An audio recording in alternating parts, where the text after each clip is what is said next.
ಸಾಧನ ಈ ಧಾರಾವಾಹಿನ ನೋಡ್ತಿದ್ದ ಹಾಗೆ ಮರೀದೆ ಒಂದು ಲೈಕ್ ಕೊಡಿ, ಆಮೇಲೆ ಮರ್ತು ಬಿಡ್ತೀರಾ ನೀವು. ಹಾಗೆ ನಿಮ್ಗೊಂಚೂರಾದರೆ ಇಷ್ಟ ಆದರೆ ನಿಮ್ಮ ಬಂಧು ಬಳಗದವ್ರ ಜೊತೆ ಶೇರ್ ಮಾಡಿಕೊಂಡು ಅವರನ್ನು ಕಥೆ ಅಂಗಡಿಗೆ ಕರ್ಕೊಂಡು ಬನ್ನಿ. ಹಾಗೆ ನಿಮ್ಮ ಅನಿಸಿಕೆ ಅಭಿಪ್ರಾಯಗಳನ್ನ ಮರೀದೆ ಕಮೆಂಟ್ಸಲ್ಲಿ ತಿಳಿಸಿ. ಯಾರೆಲ್ಲ ಮೊದಲನೇ ಸಲ ಕಥೆ ಅಂಗಡಿಗೆ ಭೇಟಿ ಕೊಡ್ತಾ ಇದ್ದೀರೋ ದಯವಿಟ್ಟು ಸಬ್ಸ್ಕ್ರೈಬ್ ಮಾಡಿಕೊಂಡು ವಿಡಿಯೋ ನೋಡಿ. ನಮಗೆ ಮತ್ತಷ್ಟು ಕಥೆಗಳನ್ನ ಹಾಕೋದಕ್ಕೆ ಪ್ರೋತ್ಸಾಹ ಕೊಡಿ. ಮಾಡ್ತೀರಾ ಅಲ್ವಾ? ಅರೆ, ನನ್ನನ್ನು ಯಾರು ಕರೆದಿದ್ದು? ಹೂಗಳು ಅಷ್ಟು ದೂರದಿಂದ ಇಲ್ಲಿಗೆ ಹೇಗೆ ಬಂದು ಅಂತ?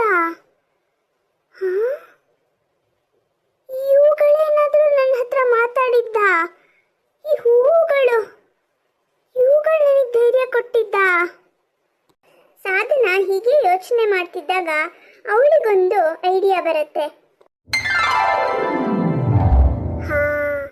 ಅತ್ತಿಗೆ ನಾನು ಪ್ರತಿದಿನ ಹೂ ತರಕ್ಕೆ ಅಂತ ಅಂಗಡಿಗೆ ಹೋಗ್ತೀನಿ. ಅಲ್ಲಿ ಆ ಅಂಗಡಿಯವ್ರ ಹತ್ರ ಮಾತಾಡ್ತೀನಿ. ಈಗಲೇ ಹೋಗ್ತೀನಿ. ಇವತ್ತೇನಮ್ಮ ಸ್ಪೆಷಲ್ಲು? ಸಂಜೆನೆ ಹೂ ತಗೊಂಡು ಹೋಗಕ್ಕೆ ಬಂದಿದ್ಯಾ? ಸಾಮಾನ್ಯವಾಗಿ ನೀನು ಮಧ್ಯಾಹ್ನದ ಹೊತ್ತಲ್ಲಿ ಬರೋದಲ್ವಾ? ಇವತ್ತೇನು ಸಂಜೆ ಬಂದಿದ್ದು? ಸರ್, ನಾನು ನಿಮ್ಮ ಹತ್ರ ಒಂದು ಸ್ವಲ್ಪ ಮಾತಾಡಬೇಕಿತ್ತು. ನೀವು ನನಗೆ ಸಹಾಯ ಮಾಡ್ತೀರಾ ಅನ್ನೋ ನಂಬಿಕೆಯಿಂದ ಬಂದಿದ್ದೀನಿ ಸರ್. ನನ್ನಿಂದ ಸಹಾಯನಾ? ಈ ಹೂ ಮಾರೋನ ಹತ್ರ ನಿನ್ಗೇನು ಸಹಾಯ ಸಿಗತ್ತಮ್ಮ? ಇರಲಿ, ಪರವಾಗಿಲ್ಲ. ನನ್ನ ಕೈಲಿ ಸಹಾಯ ಮಾಡೋ ಹಾಗಿದ್ರೆ ಖಂಡಿತ ಮಾಡ್ತೀನಿ. ಅದೇನಂತ ಹೇಳಮ್ಮ. ನಾನು ಸಂಗೀತ ಕ್ಲಾಸಿಗೆ ಹೋಗ್ತಾ ಇದ್ದೀನಿ ಸರ್. ನಂಗೆ ಸಂಗೀತ ಅಂದರೆ ತುಂಬ ಇಷ್ಟ. ಮನೇಲೂ ಪ್ರೋತ್ಸಾಹ ಕೊಡ್ತಾರೆ. ಪ್ರತಿ ತಿಂಗಳು ಫೀಸು ಕೊಡ್ತಾಯಿದ್ರು. ಈಗ ಪಾಪ ಅವ್ರಿಗೆ ಫೀಸ್ ಕೊಡೋದಕ್ಕೆ ತುಂಬ ಕಷ್ಟ ಆಗ್ತಾ ಇದೆ. ಹಾಗಂತ ನನಗೆ ಸಂಗೀತ ಕ್ಲಾಸನ್ನು ಬಿಡೋಕ್ಕೂ ಮನಸ್ಸಿಲ್ಲ. ಅದಕ್ಕೆ ನಮ್ಮ ಹಿತ್ತಲಲ್ಲಿ ಬೆಳೆದಿರೋ ಹೂಗಳನ್ನೆಲ್ಲ ನಿಮಗೆ ಕೊಟ್ಟು ನೀವು ಅದೆಷ್ಟು ಕೊಡ್ತೀರೋ ಅಷ್ಟು ದುಡ್ಡನ್ನು ತಗೊಳ್ಳೋಣ ಅಂತ. ನಾನೇ ಬೆಳೆಸಿರೋ ಹೂಗಳು ಸರ್. ತುಂಬ ಚೆನ್ನಾಗಿದೆ. ದಾಸವಾಳ, ಗುಲಾಬಿ, ಕರ್ವೀರ, ಮಂದಾರ, ಹೀಗೆ ಸುಮಾರು ಥರದ ಹೂಗಳಿದೆ ಸರ್. ನೀವು ತಗೊಂಡು ನನಗೆ ಸಹಾಯ ಮಾಡೋಕ್ಕಾಗತ್ತಾ? ಓ, ನೀನು ಸಂಗೀತ ಕ್ಲಾಸಿಗೆ ಹೋಗ್ತಾ ಇದೆಯಮ್ಮ. ತುಂಬ ತುಂಬ ಒಳ್ಳೆಯದಾಯಿತು. ಈಗಿನ ಕಾಲದಲ್ಲಿ ಕೈ, ಕಾಲು, ಬುದ್ಧಿ ಎಲ್ಲ ಸರಿ ಇದ್ರೂ ಅದ್ಯಾವುದನ್ನು ಉಪಯೋಗಿಸ್ಕೊಳ್ದೆ ಸೋಮಾರಿಯಾಗಿ ಕಾಲ ಕಳೀತಾರೆ. ಅಂಥವ್ರ ಮಧ್ಯೆ ನೀನು ತುಂಬ ಗ್ರೇಟ್ ಕಣಮ್ಮ. ತುಂಬ ಖುಷಿ ಆಗುತ್ತೆ. ಅದೇನು ಹೂಗಳನ್ನ ತಂದಿದ್ಯೋ ಕೊಡು, ನಾನು ತಗೋತೀನಮ್ಮ. ನನ್ನ ಕೈಲಿ ಎಷ್ಟಾಗುತ್ತೋ ಅಷ್ಟು ಕೊಡ್ತೀನಿ. ಹೂ ಜಾಸ್ತಿ ಇದ್ದರೆ ಜಾಸ್ತಿ ಕೊಡ್ತೀನಿ, ಕಡಿಮೆ ಇದ್ದರೆ ಕಡಿಮೆ ಕೊಡ್ತೀನಿ. ಒಂದು ಅಂದಾಜಲ್ಲಿ ಕೊಡ್ತೀನಿ, ಆಯಿತಾ? ಸರಿ, ಆಯಿತು ಸರ್. ನಿಮ್ಮಿಂದ ತುಂಬ ಉಪಕಾರ ಆಯಿತು. ಸರಿ, ಕೊಡಮ್ಮ. ತಗೊಳಮ್ಮ ನಿನ್ನ ಬ್ಯಾಗು. ಹೂಗಳೆಲ್ಲ ತುಂಬ ಚೆನ್ನಾಗಿದೆ. ನನಗೆ ತುಂಬಾ ಖುಷಿ ಆಯಿತು. ಇವತ್ತು ನಾನು ನಿನಗೆ 20 ರೂಪಾಯಿ ಕೊಡ್ತೀನಿ, ಆಯಿತಾ? ಸರಿ ಸರ್. ನೀವು ತಗೊಳ್ತೀರೋ ಇಲ್ವೋ ಅಂತ ಸ್ವಲ್ಪ ಹೂವನ್ನು ತಗೊಂಡು ಬಂದೆ. ನಾಳೆಯಿಂದ ತುಂಬ ಹೂ ತರ್ತೀನಿ ಸರ್. ಬೆಳಗ್ಗೆ ಮಧ್ಯಾಹ್ನ ಎಲ್ಲ ತೊಂದರೆ ಆಗಲ್ಲ. ಸಂಜೆನೇ ತಗೊಂಡು ಬಾ. ಆಫೀಸಿಂದ ಬರೋ ಹೆಂಗಸರು ಹೂಗಳನ್ನ ತಗೊಂಡು ಮನೆಗೆ ಹೋಗ್ತಾರೆ. ಈಗಿನ ಕಾಲದಲ್ಲಂತೂ ಈ ದಾಸವಾಳ, ಮಂದಾರ, ಕರ್ವೀರ ಇದಕ್ಕೂ ಕೂಡ ಬೆಲೆ ಇದೆ. ದೇವರಿಗೆ ಇಡೋದಕ್ಕೆ ಅಂತ ತಗೊಂಡು ಹೋಗ್ತಾರೆ. ನೀನು ದಿನ ಇಷ್ಟೊತ್ತಿಗೆ ಬರಬೇಕಾಗತ್ತೆ, ಆಯಿತಾ? ಅಂದಹಾಗೆ ಇವತ್ತು ನೀನು ಕಾರಲ್ಲಿ ಬರಲಿಲ್ವಲ್ಲ? ಇಲ್ಲ ಸರ್, ನಾನು ಹಾಗೆ ನಡ್ಕೊಂಡು ಬಂದೆ. ನಿಮ್ಮಿಂದ ತುಂಬ ಉಪಕಾರ ಆಯಿತು ಸರ್. ಓಹೋ, ಕಾಲ್ ಸೊಟ್ಟಗಿರೋ ಹುಡುಗಿ ಬೆಳೆಸಿರೋ ಹೂಗಳು ನೆಟ್ಟಿಗೆ ಇದೆಯೋ ಸೊಟ್ಟಿಗಿದೆಯೋ?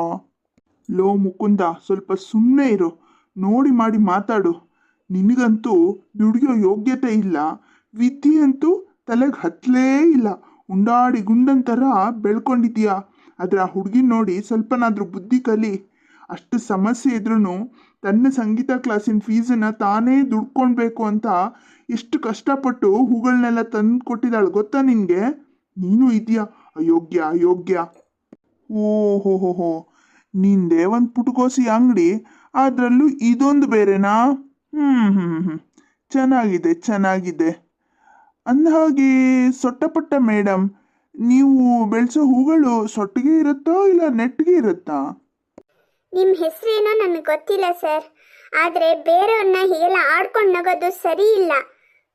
ಓಹೋ, ಕಾಲ್ ಸುಟ್ಟಾಗಿದ್ರು ಅಹಂಕಾರ ಮಾತ್ರ ಮೈ ತುಂಬ ತುಂಬಿಕೊಂಡಿದೆ.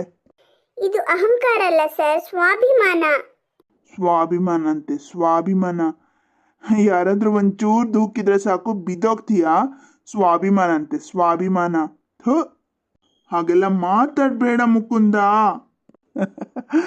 ಈ ಅಮ್ಮ ನಡೆಯೋದೇ ಕಷ್ಟ, ಅದರಲ್ಲೂ ಸಂಗೀತ ಕ್ಲಾಸಿಗೆ ಹೋಗೋದಂತೆ, ಹೂವಿನ ಬಿಸ್ನೆಸ್ ಅಂತೆ. ನನಗೆ ಬಂದಿರೋ ಸಮಸ್ಯೆ ಒಂದ್ ವೇಳೆ ನಿಮಗೆ ಬಂದಿದ್ದಿದ್ರೆ, ಆಗ ಯಾರಾದ್ರೂ ಹೀಗೆ ನಗಾಡಿದಿದ್ರೆ ನಿಮ್ಗೆ ಹೇಗೆ ಅನ್ನಿಸ್ತಿತ್ತು ಸರ್?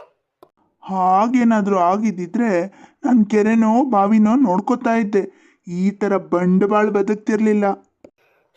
ಬೇರೆಯವ್ರಿಗೆ ಹೇಳೋದು ಸುಲಭ ಸರ್, ತಮಗೆ ಆದಾಗಲೇ ಆ ನೋವು ಗೊತ್ತಾಗೋದು. ಏನು ನನಗೆ ಶಾಪ ಹಾಕ್ತಿದ್ಯಾ? ನಿನ್ನ ಶಾಪ ನನಗೇನು ತಟ್ಟಲ್ಲ ಕಣೆ. ನಾನು ಹೀಗೇನೆ ಯಾವಾಗಲೂ ಮಜ್ವಾಗಿರ್ತೀನಿ. ನಾವು ಇನ್ನೊಬ್ರು ಮನಸ್ಸನ್ನ ನೋಯಿಸಿದ್ರೆ ಅವರು ನೊಂದ್ಕೋತಾರಲ್ಲ, ಅಷ್ಟೇ ಸಾಕಾಗತ್ತೆ. ಕೈ ಎತ್ತಿ ಶಾಪ ಹಾಕಬೇಕು ಅಂತ ಏನಿಲ್ಲ ಸರ್, ಇದರ ಅನುಭವ ಆದಾಗಲೇ ಗೊತ್ತಾಗತ್ತೆ ನಿಮಗೆ. ಹೇಗೆ ನಡೀತಾಳೆ ನೋಡು, ಆ ಒಂದು ಆ ಎರಡು. ಹೋಯ್ ಹೋಯ್, ನಿಧಾನ ಮೇಡಮ್, ನಿಧಾನ. ಮುಕುಂದ, ಆ ಪಾಪದ ಹುಡುಗಿ ಮನ್ಸನ್ನು ನೋಯಿಸಿದ್ಯಲ್ಲೋ, ಅವಳು ಹೆಚ್ಚು ಕಡಿಮೆ ಶಾಪ ಹಾಕ್ದಂಗೆ ಹಾಕ್ಬಿಟ್ಟು ಹೋದ್ಲಲ್ಲೋ. ಓ ಕಮಾನ್ ಡ್ಯಾಡ್, ಇದಕ್ಕೆಲ್ಲ ನೀವು ತಲೆ ಕೆಡಿಸ್ಕೋಬೇಡಿ. ನನಗೆ ಫ್ರೆಂಡ್ಸ್ ಜೊತೆಗೆ ಪಿಕ್ನಿಕ್ ಹೋಗೋದಿದೆ, ಬೇಗ ಒಂದು 5,000 ಕೊಟ್ಬಿಡಿ. ಲಕ್ಷಣವಾಗಿ ಅಪ್ಪ ಅಂತ ಕರಿ, ಈ ಡ್ಯಾಡಿ ಪಾಡಿ ಎಲ್ಲ ಬೇಡ ನನಗೆ. ಇಟ್ಸ್ ಓಕೆ ಅಪ್ಪ, ಐ ಲವ್ ಯು ಪಾ, ದುಡ್ಡು ಕೊಡಿ ಪಾ. ನನಗೆ ಮಕ್ಕಳೇ ಹುಟ್ಟದೇ ಇದ್ದಿದ್ರೆ ಒಳ್ಳೇದಾಗ್ತಿತ್ತು. ನಿಮ್ಮಮ್ಮ ಮಕ್ಕಳಾಗಿಲ್ಲ ಅಂತ ಕಂಡು ದೇವರನ್ನೆಲ್ಲ ಹರಕೆ ಹೊತ್ತು ಹುಟ್ಟಿದ ಮಗ ನೀನು. ನಮ್ಮ ಹೊಟ್ಟೆ ಉರ್ಸಕ್ಕೆ ಹುಟ್ಟಿದ್ಯಾ ಕಣ ನೀನು. ಥೂ, ತೊಲಗಾಚೆ. ನಿಮ್ಮ ತಪಸ್ಸಿಗೆ ಮೆಚ್ಚಿ ಆ ದೇವರು ಕೊಟ್ಟಿರೋ ವರ ನಾನು. ನನ್ನನ್ನು ಚೆನ್ನಾಗಿ ನೋಡ್ಕೋಬೇಕಾಗಿರೋದು ನಿಮ್ಮ ಕರ್ತವ್ಯ ಅಲ್ವಾ? ದುಡ್ಡು ಕೊಡಿ, ಈಗಿಂದ ಈಗಲೇ ಮಾಯವಾಗ್ಬಿಡ್ತೀನಿ. ಸರಿ, ಕೊಡ್ತೀನಿ, ತಗೊಂಡು ಹೋಗು. ಮುಂದೇನಾಗತ್ತೆ ಅನ್ನೋದನ್ನ ಮುಂದಿನ ಭಾಗದಲ್ಲಿ ನೋಡೋಣ. ಲೈಕ್, ಶೇರ್, ಸಬ್ಸ್ಕ್ರೈಬ್ ಮಾಡಿ ಸಪೋರ್ಟ್ ಮಾಡೋದನ್ನ ಮರಿಬೇಡಿ. ಧನ್ಯವಾದಗಳು.